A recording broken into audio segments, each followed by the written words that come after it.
Welcome to the second episode of Between the Lines with Kalen.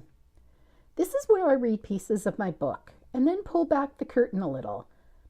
What the characters are really thinking, what's actually going on underneath the surface, and the moments that matter more than they seem. This isn't a polished audiobook. It's more of a coffee and story kind of morning.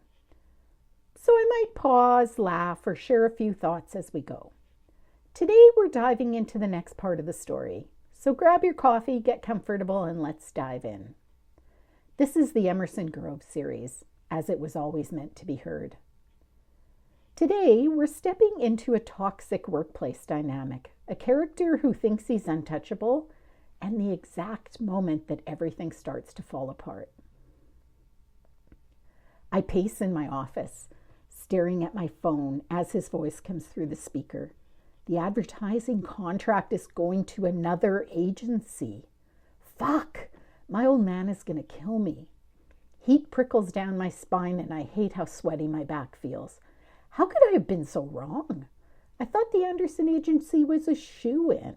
Our families are close. Country club friends. Where's the loyalty? Anger is rising and I can feel it echoing in my voice. I'm super pissed. How can he do this to me? Don't tell me not to get defensive. This is not just business. I take a breath, redirect my emotions to portray the impression that I actually give a fuck. Your contract means something to our family and our agency. I can't believe that you would even consider a decision to go with someone else because they made a fancy pitch. If you're looking for a fancy pitch deck, I have one. I just didn't feel that it was the way to go because of our connection. Manuel's voice has increased an octave or two. You had a pitch deck and a proper proposal, and you showed up at lunch with nothing but talk? Jared, how could you waste my time like that? Do you not understand the basic fundamentals of this business? I'm looking for the best firm to represent my team, and you show up with no pitch deck, no pricing, yet gave me nothing. You wasted an hour of my time and then stuck me with the bill for lunch because you forgot your credit card. Did you honestly think that would be an appropriate way to represent your family's agency at a business meeting? I don't care if we know each other from the country club or if you're my brother. That kind of representation doesn't cut it in the business world. I don't have the time or patience for this, Jared. All right, even though I know I've done nothing wrong, I apologize to Manuel. Promise to send him the pitch deck in the next 5 minutes. I hang up quickly so that he doesn't have a chance to tell me not to bother. I'm in panic mode now. Thank goodness that DJ sent me that pitch deck last week. At the time, I didn't even give it a 5-second look, but if Manuel wants a pitch deck, I'll send it to him. Open my laptop to forward the deck to Manuel, and I realized that I must have deleted it. Just then, I scent the nauseating smell of vanilla coffee coming from the outer office. That means that DJ's in, so I call her over. DJ, my dad loves her work. She's competent enough, I guess. And yeah, she is hot. Sort of irks me that we have a no dating policy at the office. Not that I'd ever touch her. Please, she's way too confident for her own good. Thinks she knows more than me. Ha! Nobody knows more than me, not even Dad. These minions, pathetic. Can't believe I have to babysit them every day while I actually do the work that counts. Maybe it's time I get out of advertising. Finally stop living under Dad's constant scrutiny. Step into something bigger, better. Something that really matters. Something that's mine. So let's pause here for a moment. Jared is clearly a narcissist. By definition, he does have an unwavering belief in his own importance, power, and brilliance that persists despite contradictory evidence. A narcissist may genuinely believe they are more talented or special than anyone else. even without achievements to prove it. Does that sound familiar? Yeah. Jared, thy name is narcissist. DJ saunters over to my office after her coffee finishes brewing. She pisses me off so much. I'm her boss. If I call her, she should drop everything and come. She just doesn't give me the respect that I deserve. Well, right now I need her to save my ass from Dad, because when he hears this meeting did not go well, I'm not sure I will continue to be a part of Anderson Agency. Although I'm not really too worried about it, because I know that Mom will never let him get rid of me. DJ finally shows up at my door and I tell her to send me the pitch deck again. The look on her face is derisive. But she turns around and heads back to her desk. As she walks away, I yell at her that I need it immediately. My email dings. I see the email from DJ with the pitch deck. I save the deck to my files, then immediately send it along to Manuel. There. I've done all I can do for this account. My dad is just going to have to get over it, if Manuel doesn't change his mind about giving us the contract. At least I can blame us losing the account on DJ now, because I've sent her pitch deck to Manuel. As I walk into the office to start my day, I barely step into the reception area and I can already hear Jared practically yelling in his office. I slow my step to see if I can listen to what's going on. There is no mistaking that Jared is seething.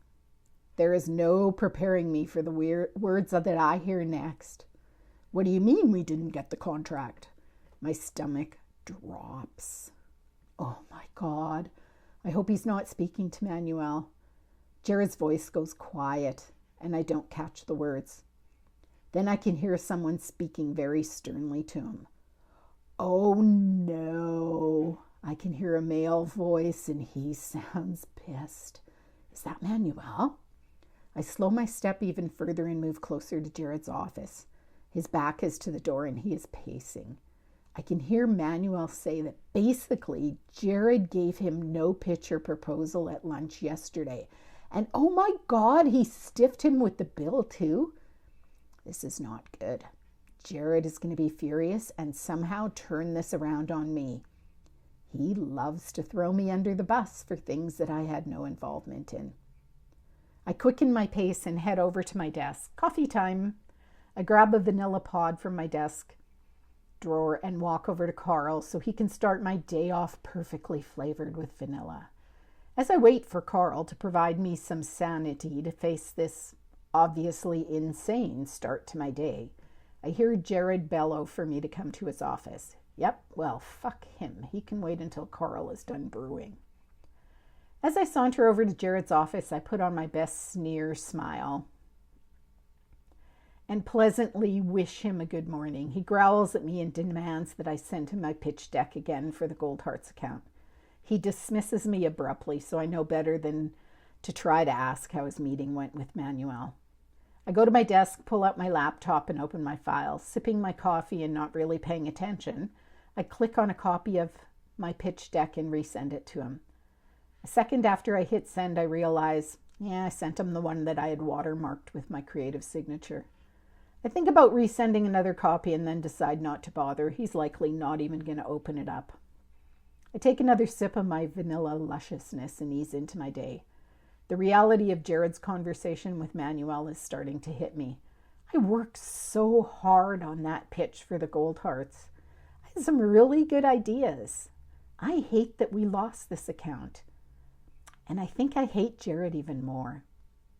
Selfish, entitled, fucking trust fund asshole. He has never had to work for anything in his life. He didn't have to work for this account either. I did the work.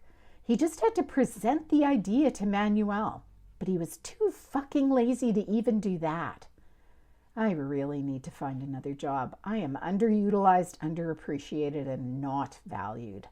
I didn't go to school and work my ass off to do social media postings and barely earn a living wage. That's it. I really have to start working on finding another job. Open my computer screen to Jobbo, which is our local job board. Interesting. I see that there is a new advertising agency looking for a creative advertising executive. I read the job outline and realize that I would be perfect for that position. I have everything they're asking for except for the executive experience. They are looking for someone who has one-on-one experience working with clients, and Jared has never allowed me to work with any of our clients personally. I'm always kept in the background. I also volunteer at the animal shelter and the children's charity baseball team, utilizing my creativity to support these causes. I'm sure that the directors of both of those places would be happy to supply references in that capacity.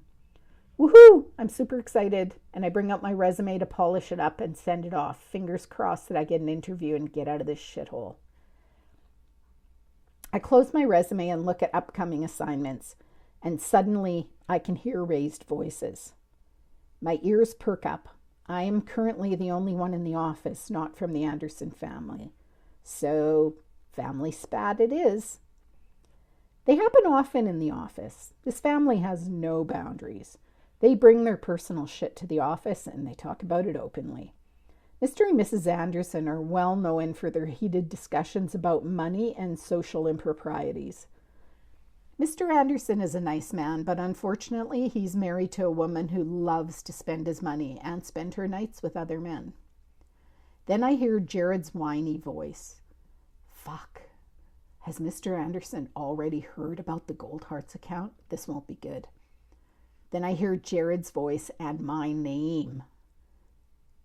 I stop what I was going to do and listen. Oh, fuck no. That little shit is blaming me for losing the account? Are you kidding me? I never even had the opportunity to speak with Manuel. My pitch deck wasn't even given to him until after Jared had already lost the contract. I can't just sit here and not defend myself. I walk over to Mr. Anderson's office and I can see that he is seething. Jared is sitting there with a bored look on his face and Mrs. Anderson is looking pissed at Mr. Anderson. I walk up to the door ready to inject myself into the conversation, just enough to tell my side. I won't be blamed for this. As I step up to the office, Mrs. Anderson turns on me, viciously pointing and saying to her husband that it's all my fault, not Jared's. Oh, hell no. Now the bitch is coming at me full force to save her son's ass. I step up and try to calmly state my involvement or non-involvement in this debacle. I don't even get 2 words out and she's berating me, pointing her brightly polished and pointed fingernails at me, while Jared sits behind her with a smirk on his face. Fuck, mother and son are both throwing me under the bus. Mr. Anderson looks at me defeatedly. He obviously has no control over this meeting. Nobody here wants to hear the truth. Then I hear Mrs. Anderson say something about sacrificing one to save their faces at the country club. I feel like I want to throw up. I'm about to be fired. Let's take a little tiny pause. This is where the story starts a major shift. DJ's life will never be the same. Remember this as the turning point. Mrs. Anderson, Celia, gets up and pushes past me as she exits the office. Bitch. Jared gets up next to leave. As he walks by me, he makes a sarcastic comment about never having to smell my vanilla shit again. I can't believe this is happening to me.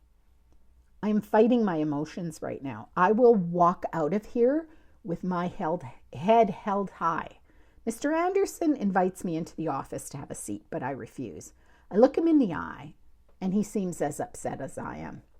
I refuse to be fired over something I had no involvement in.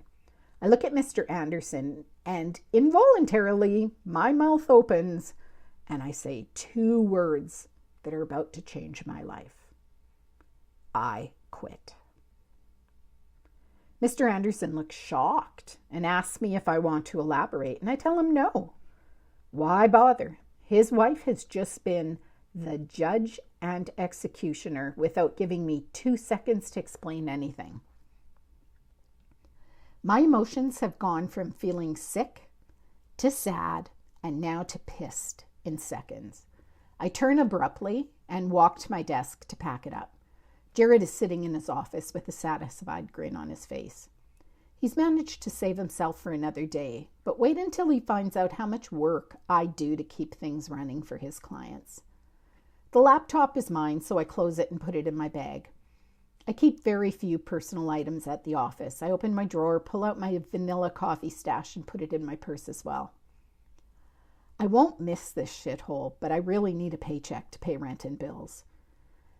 I guess I'll worry about that when I get home. I hold my head up high and walk past Jared's office without giving him a second glance. My false bravado starts to crack as I walk further out of the office.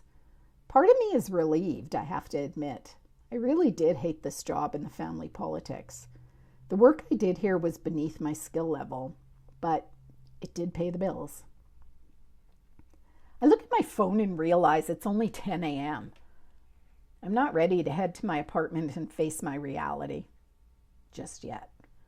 Instead, I walk a few doors over to my favorite coffee spot in town, Cece's Coffee Shot. Cece is like a mom to everyone in town. I love going in there when I'm down because I am guaranteed not only a great cup of coffee, but also a loving hug from my favorite bonus mom. Cece spots me as I approach the counter to order. Her daughter Janella takes my order for a vanilla latte and an extra shot of everything. Cece takes one look at me and walks over with open arms. Well, that's all it takes for me to lose my shit. I had been keeping it together really well up until that point. The tears just start falling. There's no controlling the waterworks. I kept my dignity at the office, and that's all that matters. Cece tells Janella to bring the latte to us as she shuffles me off to a back booth. She looks at me with her sympathetic motherly eyes, and I can't stop the waterworks. In her sweetest southern drawl, she asks, "What's got the big tears out today, darling? Man trouble?" I wish. Man trouble would actually be welcome at this point. Firstly, because it would mean that I had a man in my life to give me trouble. And it would mean that I would still be receiving a paycheck and be able to pay my bills. Janella brings over my latte, a box of tissues, and a huge piece of chocolate cake with a shit ton of icing on it. The perfect trifecta to soothe my heartache. I spend the next half hour telling Cece what went down in the office this morning. While I am stuffing myself with chocolate cake and drying my tears, Cece points out that my phone is ringing in my purse. I stop eating cake for a moment to take out my phone. Fucking Jared is calling. What, does he want to gloat? I let it go to voicemail.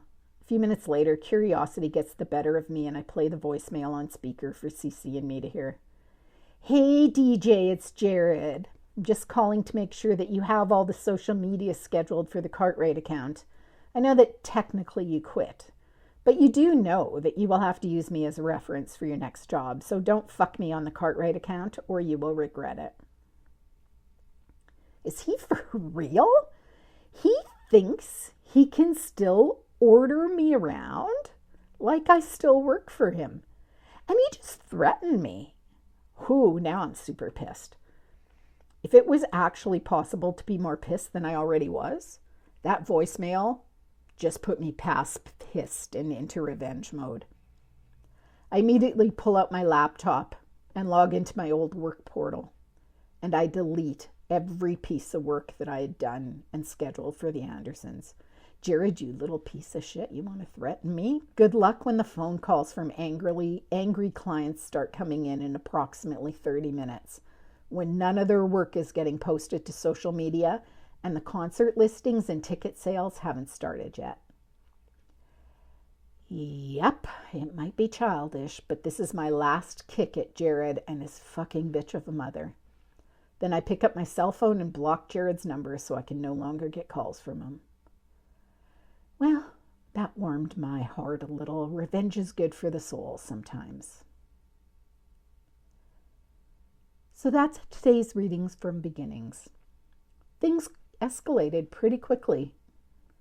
You've got workplace chaos, questionable decision-making, and maybe a tiny bit of revenge sprinkled in there. Next Sunday, we're shifting perspectives, and let's just say things are not about to go smoothly on the other side of this situation. If you're enjoying this and want early access to upcoming chapters and eventually the scenes that are too spicy for YouTube, those will be over on my Patreon account.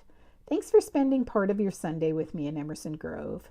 Grab your coffee, stay out of workplace drama if you can, and I'll see you next week.